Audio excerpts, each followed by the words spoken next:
Greetings, everyone. I'm the Pink Panther Critic, and this is where I take a look at all 124 Pink Panther cartoons. And the first one I'm going to be taking a look at is the first one, The Pink Phink, released on December 18th, 1964. It's the first one in the series, I already said that, and it's directed by Friz Freleng and Holly Pratt.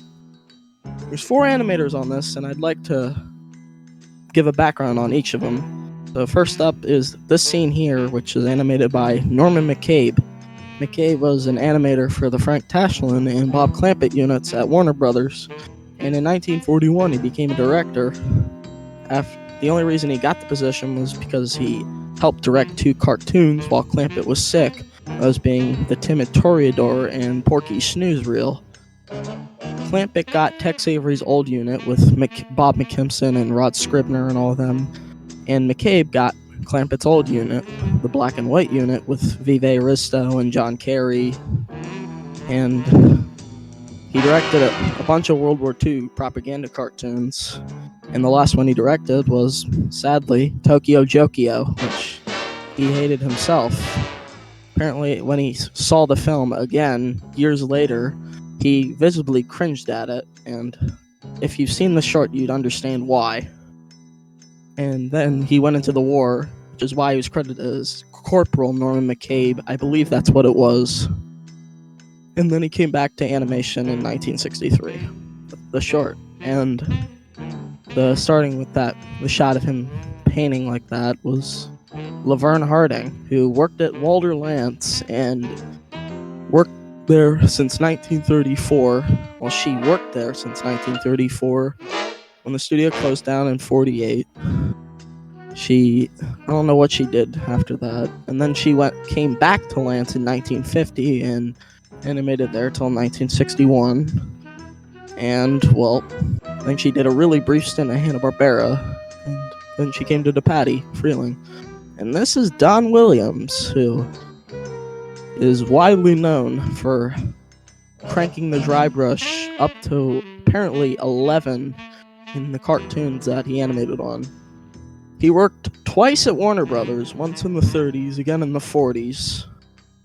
And he also worked at Disney, Hanna-Barbera, and a bunch of other studios as well. This was actually my favorite Pink Panther short for a while, until I saw a few other ones that I really enjoyed. And this is Bob Matz, who also worked at Warner Brothers, and his style is very similar to Jerry Chinicki. Assumed that he was his assistant, and they also animated on the 1957 cartoon The Three Little Bops, directed by Friz Freleng, who also directed the short. If you'd freeze frame the animation, you'd probably see a lot of notable similarities to Chinicki.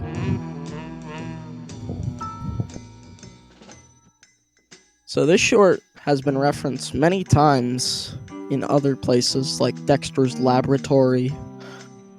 Apparently there's an entire episode with a concept like this.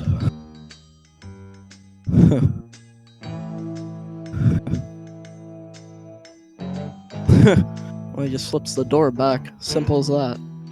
It's kind of like the ending of Pink Posies, where he just flips the garden back to pink. And this is Don Williams. I'm getting this from DB Animators' breakdown on archive.org. You can find it on his Animation Breakdowns number 10 page. He uses a kind of stretched version of this short. And here we go back to Norman McCabe, who the style changes from the first shot. I really like the musical score in this. In fact, most of the Pink Panther shorts have great musical scores.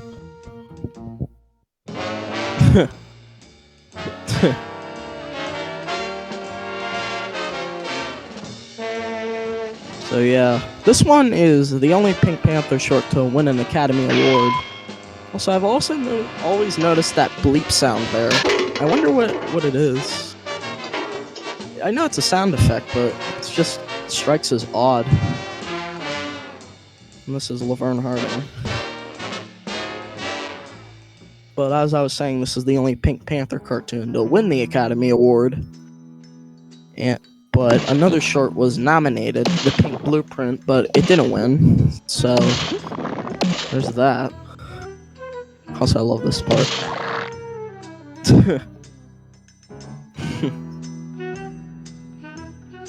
Hey, he's bringing a shovel.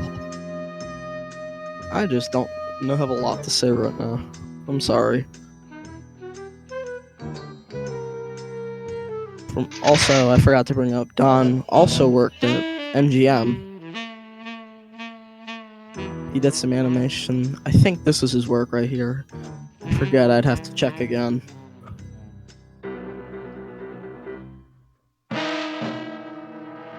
Bill Lava also composed for Warner Brothers after Milt Franklin sadly passed away during when he was writing the score for the Tweety and Sylvester cartoon, The Jet Cage. You can notice his style taking over. Also, his eyes kind of missing. Neat little error. And we transition back to Norman McCabe for the rest of the cartoon. Hey look, the old Twitter banner for the Pink Panther page. Well, Pink Panther Critic. But otherwise, this is a pretty good entry to start it off. And there's the end of it. And this is the only time we ever get this after the short credits. Every other Pink Panther cartoon has the credits before the short begins. And that's the end of the Pink Phink. See y'all next time for when I touch on pink pajamas.